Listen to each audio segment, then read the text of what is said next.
జై శ్రీరామ్. అక్కరకు రాని చుట్టము మొక్కిన వరమియ్యని వేల్పు. ఏదో సుమతి శతకం ఉంది కదా. ఇప్పుడు అక్కరకు రాని చుట్టం అనాలా, లేకపోతే అక్కరకు రాని చట్టం అన్నామా అని కొంత తెలంగాణ రాష్ట్ర రాజకీయాలను చూస్తే అలాగే అనిపిస్తుంది. కాంగ్రెస్ వాళ్ళు ఎంతో ఆర్భటంగా జీవోని తీసుకొచ్చారు. దాని మీద రెడ్డి జాగృతి వాళ్ళు కోర్టుకు వెళ్ళారు. హైకోర్టు తీర్పు ఈరోజు వచ్చింది.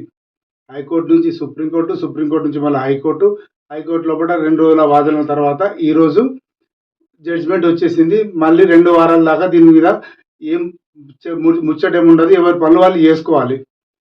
ఈ క్రమంలో ఎంతో ఆర్భాటంగా తొందరగా ఫటాఫట్ ఇట్లా పనులు చేసిన రాష్ట్ర ప్రభుత్వం కావచ్చు, లేదా రాష్ట్ర ప్రభుత్వం ఆదేశించిన తర్వాత స్టేట్ ఎలక్షన్ కమిషన్ కావచ్చు, ఇప్పుడు తీసుకోబోయే నిర్ణయాలు ఎలా ఉంటాయనే చాలా చర్చ జరుగుతుంది.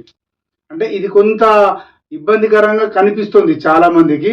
ఎందుకంటే అసలు ఎలా చేయడం, ఇప్పుడు ఈ పరిస్థితిని ఇప్పుడు ఎలా అధిగమిస్తుంది రాష్ట్ర ప్రభుత్వం?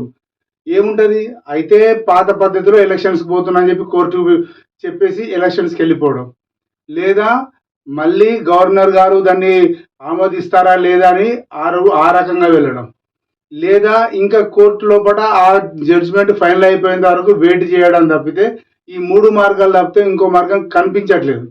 ఇందులో ఇది కాకుండా మధ్యస్థంగా ఒక మార్గం ఉంది, అది ఎప్పటి నుంచో నడుస్తున్నది. Plan A, plan B, plan C లోపల ప్లాన్ ఏ ఫెయిల్ అయిపోయింది.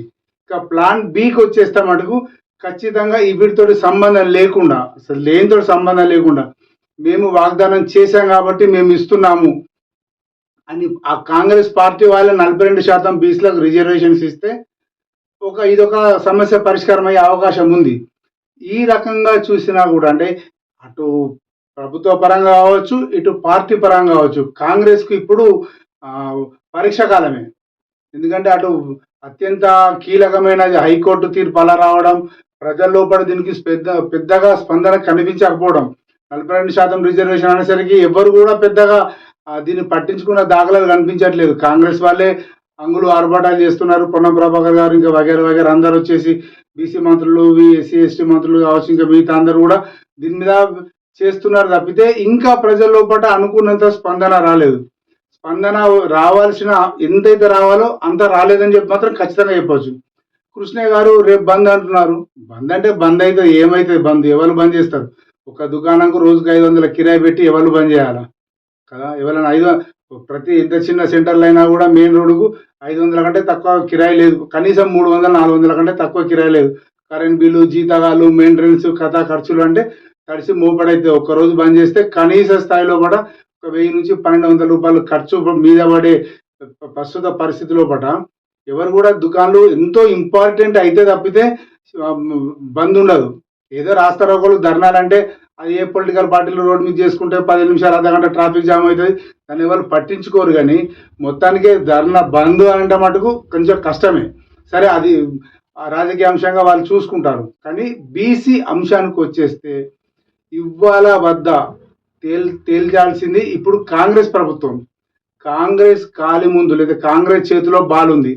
వాళ్ళు ఎటు విసిరేస్తారో అటు పోతుంది, లేదా అలాగే ఉంటారు. కోర్టు తీర్పు వచ్చేంత వరకు అలాగే ఉన్నా కూడా ఇబ్బంది ఏం లేదు.